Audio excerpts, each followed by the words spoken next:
Welcome back. Bad news, bad news. The President of the United States just leaked word that he will kibosh the Keystone XL pipeline because the environmental impact study is not done. Now, that's, depending on whose numbers you want to quote, that's 100,000 to 300,000 jobs right now. Long term, it's a huge impact. It's a raise, it's a pay raise for every single American, because if we get that pipeline in place and bring crude oil down to the United States and cut our foreign dependence, the global price of oil drops. Who benefits the most from that? The poorest people. But let's go back to unemployment for a second. The president, who has said repeatedly, I'm focused like a laser on unemployment. For this much effort, I want you to watch. He could have taken a pen, no, he's left-handed, I guess. Could have taken a pen, gone like that, signed. He didn't have to agree to the current route even. He could have just said, I'm in favor of the Keystone XL pipeline. I want it to go forward. We'll work out the environmental details. Let's go forward. That signal alone would have brought down the price of light sweet crude oil by $5, $7 a barrel. It went up $2 a barrel in one day because Iran was talking nasty to the Europeans.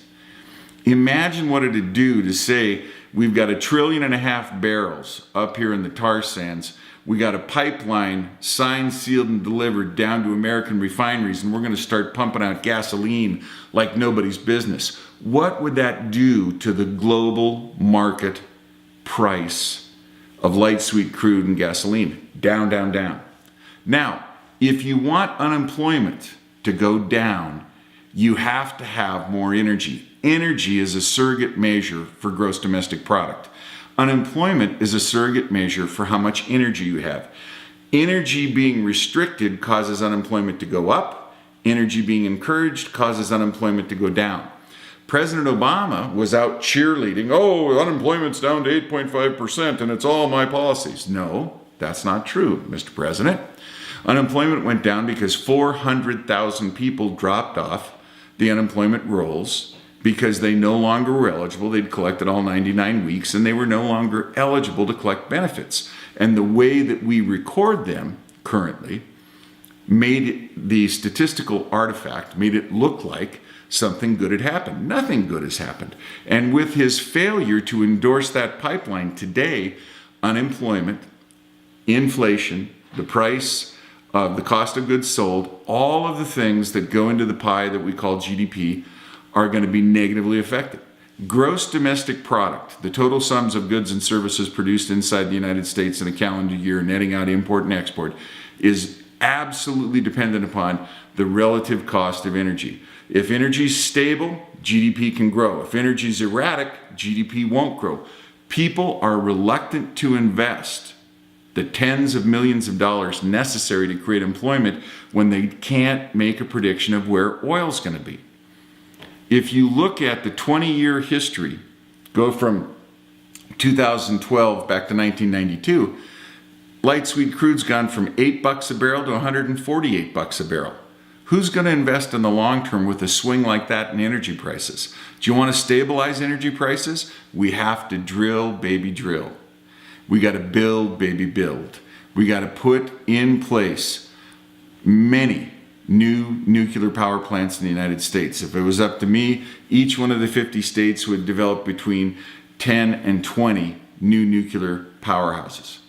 And we would bring online more coal-fired generation as well. And we would bring online more dams. Every one of the western states that are blessed with rivers like the Colorado, every western state where the Missouri, the Mississippi, the Yellowstone, the Cache, the Poudre, every river out there would be dammed and producing hydroelectric. Every state should have a Bonneville Power Administration type effort to use hydroelectric power.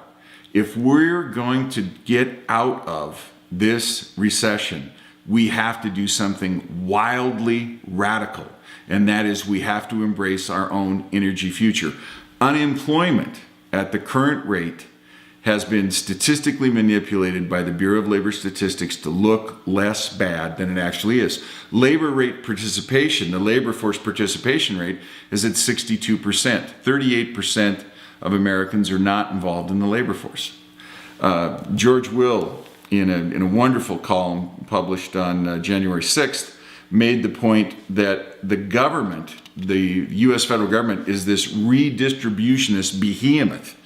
And it leads to a system where the average recipient of federal aid is someone who's not working, and the average payer of federal aid, in other words, they're taking federal aid from workers and they're giving it to non-workers. Now think about that. Net, every dollar that gets redistributed by the federal government goes from a worker to a non-worker. How long can the takers keep taking away from the makers before the system collapses? How long before the people pulling the wagon say to the people riding in the wagon, the ride's over? We are at a point in our country where we can no longer sustain these absolutely utopian visions of what the federal government should provide. The federal government is a fiction. Who's the federal government? It's every person who works. It's Quan, it's me. It's guys out there, gals out there busting their backs to make a living. We're where the money comes from. And when we don't pay enough, when they tax us, everywhere we turn, we're being taxed. And when that's not enough, they go borrow it. Unemployment is not 8.5%. Most realistic assessments of unemployment, if you'd calculate it the way I was taught to when I was a freshman in college, national unemployment is up close to 16%. If you look at U6, unemployment, underemployment, long-term discouraged worker is closer to 25%. In some states, California, Michigan, is probably 45%. We have to force massive change.